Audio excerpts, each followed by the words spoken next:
आणि पुरींच्या बापांची लई मजा आहे. आता पुरींचा बाप म्हणजे नुसतं गावात टपरी चहा प्यायला फुकटचा, आणि पोराचा बाप लांबनच पळत येतो. आणि पुरीच्या बापाला कसा करतो, जे हरी ते म्हणतो आमदा नाही करायचं, जा घरी.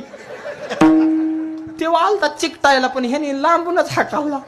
हा, तसं नाही पण हाय तुमच्याकडे मुलगी, आमचा बी मुलगा आता चाललंय औंदा करायचं, मग करून टाकू फायनल, हाय एका गावात चांगली मुलगी. ते म्हणतो फायनल करायचं काय नाही बा, पण पोरीचा बाप म्हणतो मी मोकळा आहे बा, आपल्याकडनं रुपयाना ठोकळा, आपण साधारण कदा मोकळा. मग आपलं हे तुमचं ना आमचं जमायचं कसं? तेव्हा म्हणतो सगळं आमचं, फक्त कोणाला सांगू नका, तुमचंही म्हणून सांगा, पण मी टेबला खालून पैसे देतो तुम्हाला.